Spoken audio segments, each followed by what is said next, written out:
নেপালের যে রাজনৈতিক পট পরিবর্তন সেটা আমি গভীরভাবে অনুভব করছি এবং বোঝার চেষ্টা করছি, শিক্ষা নেওয়ার চেষ্টা করছি। আমি জানি না বাংলাদেশে যারা রাজনীতি করেন তারা এই পট পরিবর্তনটা খেয়াল করছেন কিনা। দেখেন প্রেসিডেন্ট কিন্তু অক্ষত থাকলেন। কিন্তু ১ম এ বলা হয়েছিল যে প্রেসিডেন্ট পদত্যাগ করছেন, যে না, তিনি পদত্যাগ করছেন। সংবিধান কিন্তু বাতিল হয়নি, পার্লামেন্ট বাতিল করেছেন। পার্লামেন্ট বাতিল না করলে তাকে করা যায় না, এইভাবে প্রধানমন্ত্রী করা যায় না। সুশীলা কার্কি, তাকে শপথ হয়েছে গতকালকে রাত ৯টায় রাজধানীর কাঠমান্ডুতে নেপালের প্রেসিডেন্টের বাসভবন শীতল নিবাসে প্রধানমন্ত্রী হিসেবে শপথ নেন সুশীলা। প্রেসিডেন্ট রামচন্দ্র পাউদেল তাকে শপথ পড়ান। ওই অনুষ্ঠানে নেপালের ভাইস প্রেসিডেন্ট, প্রধান বিচারপতি, সরকারের জ্যেষ্ঠ কর্মকর্তা, নিরাপত্তা বাহিনীগুলোর শীর্ষ কর্মকর্তা এবং বিদেশি কূটনীতিকরা অংশ নেন। দেখেন রাজনীতিকদের কিন্তু কোনো খানা নেই আপাতত সেখানে। জেনজি প্রজন্মের তরুণদের ব্যাপক বিক্ষোভের মুখে প্রধানমন্ত্রী কেপি শর্মা ওলি পদত্যাগ করার পর দেশটিতে রাজনৈতিক সংকট তৈরি হয়।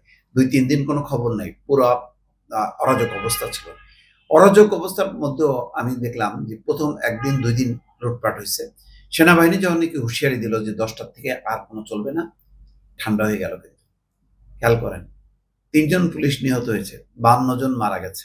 বাংলাদেশে ভয়াবহতা ছিল। বারবার তুলনা করি কেন, দেখেন ওই যে শিরোনামটাই দেখেন, প্রথম আলো যে শিরোনামটা করছে, নেপালে সুশীলা সরকার প্রধান হওয়ার দিনই জানানো হলো জাতীয় নির্বাচন। একটা টার্গেট তো থাকবে ভাই। এই ৬ মাস কেন নিল? ২ মাসও তো নিতে পারতো। এই ৬ মাসে কি নেপালের সংস্কার হবে না? নেপালে এই যে স্বৈরতান্ত্রিক একটা সিদ্ধান্ত হুট করে চাপাই দেওয়া হলো, সোশ্যাল মিডিয়া বন্ধ, এই যে ধরনের স্বৈরতান্ত্রিক প্রবণতা, এগুলো বন্ধ করার জন্য, আরো গণমুখী করার জন্য, গণতান্ত্রিক কাঠামো তৈরি করার জন্য অবশ্যই সংস্কার হবে।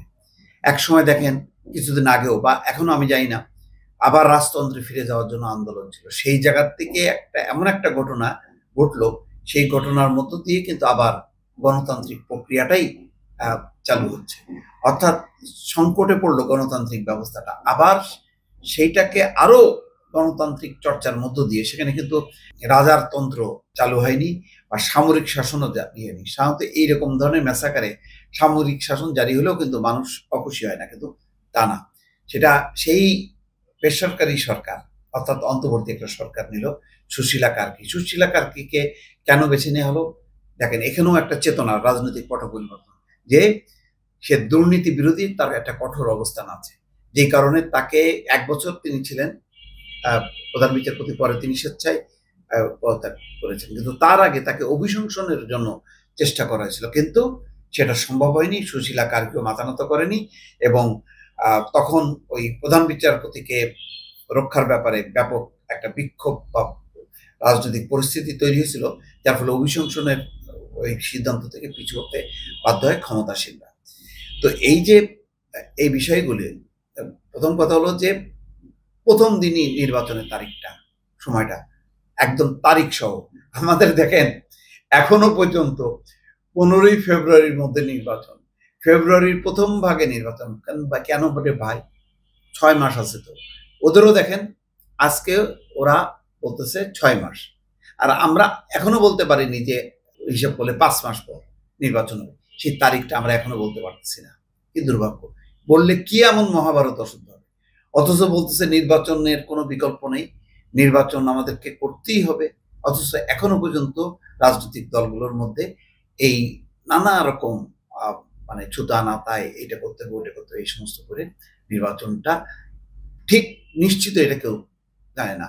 কিন্তু এত রাজনৈতিক অনিশ্চয়তার পরেও কিন্তু নেপালের মানুষ জানে তাদের ৫ই মার্চ, আগামী বছর ৫ই মার্চ নির্বাচন হবে। আমরা কিন্তু জানি না। আমরা জানি না সব রাজনৈতিক দল অংশগ্রহণ করবে কিনা। ফলে আজকে ১.৫ বছরের মাথায় এসেও আমরা কিন্তু সব ঠিকঠাক করতে পারিনি। কিন্তু ওরা কিন্তু রাজনৈতিক পট পরিবর্তনের সাথে সাথে কিন্তু তাদের পথ, অর্থাৎ রোড ম্যাপ ঘোষণা করে ফেললো। আমরা সেই রোড ম্যাপ, একটা অনির্দিষ্ট রোড ম্যাপ ঘোষণা করলাম। তা আমরা আগায় থাকলাম নাকি নেপাল আগায় গেল? আপনাদের মতামত জানতে চাই।